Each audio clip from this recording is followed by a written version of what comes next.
சீமான் இனத்தான், அதனால இங்க நிற்கிறான். நாங்கள் தமிழர்கள் ஒரு தேசிய இனத்தின் மக்கள்.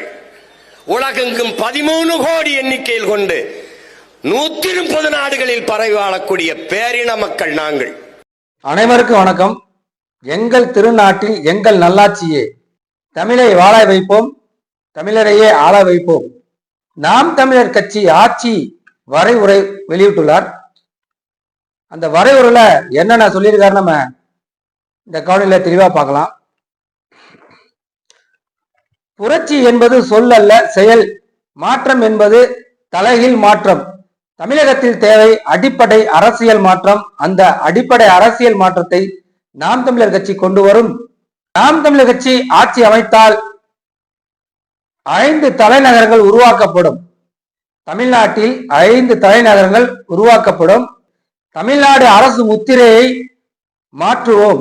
ஸ்ரீவில்லிபுத்தூர் முத்திரை ஆல்ரெடி இருக்கு, அந்த முத்திரையை மாற்றுவோம் அப்படிங்கிறத கொண்டு வந்திருக்காரு.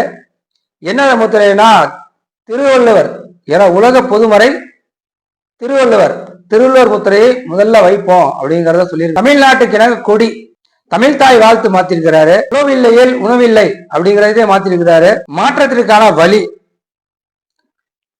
தலைநகரை மாற்றுவோம், தமிழகத்தை மாற்றுவோம். அடிப்படை அரசியல் அமைப்பு மாற்றம், தன்னலமற்ற அன்பான சர்வாதிகாரம், நீர்வள பெருக்கம், தூய குடிநீர் இலவசமாக வழங்கப்படும், வேளாண்மை அரசுடைமையாக்கப்படும், சுகாதாரமான மருத்துவம் உயர்தரமாக தரப்படும், உடலினை உறுதி செய், சாதி மத பேத ஒழிப்பு, மாற்றுத்திறனாளிக்கான நலன், பெண்ணுரிமை போற்றப்படும், அன்பு தளிர், அன்பு சோலை, உழவர்கள் விவசாய குடி நலன்கள் காக்கப்படும், மீனவர் நலன் காக்கப்படும், வணிகர் நலன் காக்கப்படும், தூய்மை பொறியாளர் அமைப்பு உருவாக்கப்படும், அமைப்பு சாரா தொழிலாளர்கள் நலன் காக்கப்படும், பசுந்தமிழர் நாடு தமிழ்நாடை பசுமையாக வளமாக மாற்றப்படும், வளம் பெறுவோம், விலங்குகள் பறவைகள் நலன், கனிம வள பாதுகாப்பு, கழிவு மேலாண்மை, கையூட்டு ஊழல் ஒழிப்பு, வெளிப்படையான நிர்வாகம், ஈழம் எங்கள் இனத்தின் தேசம், ஈழத்தமிழ் உறவுக்கான தீர்வு, தமிழ் மீட்சி, தமிழர் மெய்யியல், அயலக தமிழருக்கான அமைச்சகம் உருவாக்கப்படும், கல்விக் கொள்கை, போக்குவரத்து கொள்கை, பொருளாதாரம், சிற்றூர்களின் பொருளாதார வளர்ச்சி, தொழில் வளம், தகவல் தொழில்நுட்ப ஊழியர்களின் நலன்,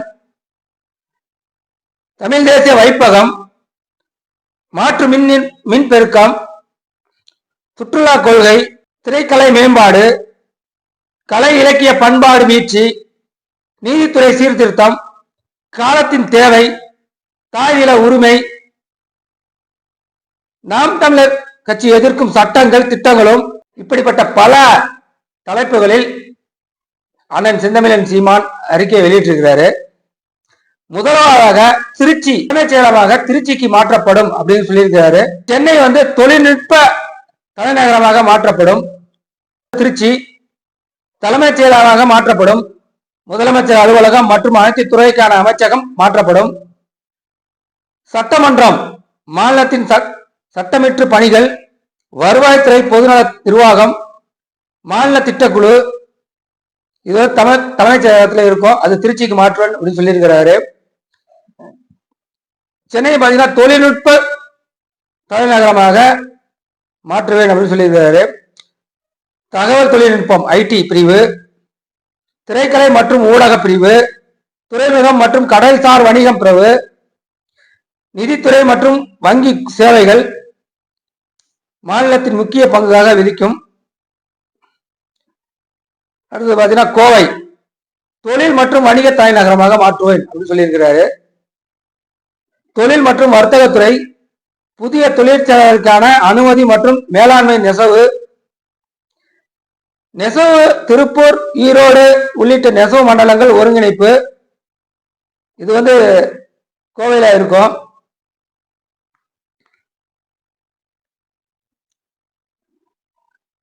தொழிற்பயிற்சி மற்றும் திறன் மேம்பாட்டு இளைஞருக்கான வேலைவாய்ப்பு பயிற்சி மையம் அமைக்கப்படும்.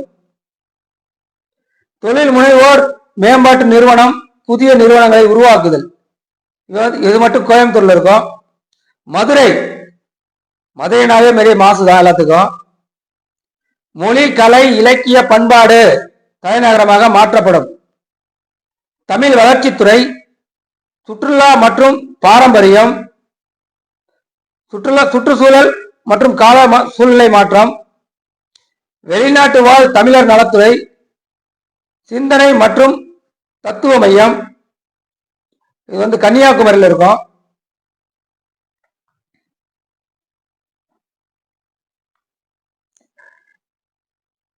இந்திய அரசியலமைப்பு சட்டத்தில் பெண்களுக்கான தனி இடஒதுக்கீடு இல்லாம தனி தொகுதி அமைக்க போராடி பெறுவோம் அப்படின்னு சொல்லியிருக்கிறாரு.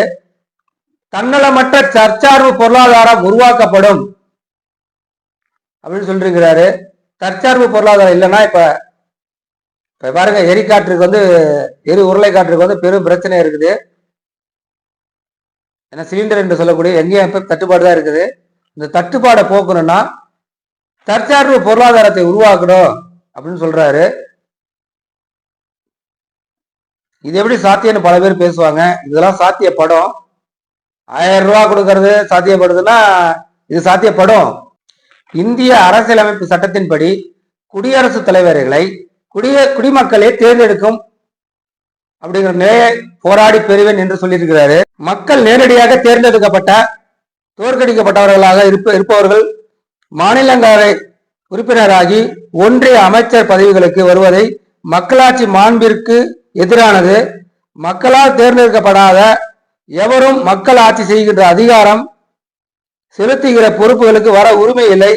அது சார்ந்த சட்டங்கள் திருத்தங்கள் கொண்டு வரப்படும். தலைவர்கள் ஊழல் வழக்குகளில் சிக்கிக் கொள்ளும் அமைச்சர்களை தங்கள் சொந்த தொகுதியிலேயே மக்கள் தோற்கடித்து விடுவார்கள் என்று அஞ்சி மக்களை சந்திக்காமல் வேறு மாநிலத்தின் மூலம் மாநிலங்களவை உறுப்பினராகிவிடுகிறார்கள். மக்களாட்சி செய்வது எங்கள் தேசத்தின் நடக்காத ஒன்று. மக்களால் தேர்ந்தெடுக்கப்படாத குடியரசுத் தலைவரும் மக்களால் தேர்ந்தெடுக்கப்படாத தலைமை அமைச்சரும் சேர்ந்து மக்களால் முறைப்படி தேர்ந்தெடுக்கப்பட்ட ஒரு ஆட்சியை கலைத்துவிட முடியும் என்ற அதிகாரத்தை பெற்றிருப்பது மக்களாட்சி தத்துவத்துக்கு எதிரானது. தொடக்கத்தில் எதையும் வீண் முயற்சி என்பார்கள். வென்றுவிட்டால் விடாமுயற்சி என்பார்கள்.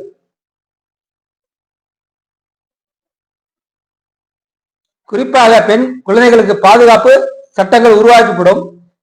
என் பெண் பிள்ளை தொட்டுட்டானா நடு ரோட்ல வச்சு சுடுவேன் அப்படிங்கிற ஒரு செய்தியை அந்த வாட்சி வரவேற்ற சொல்லியிருக்கிறாரு.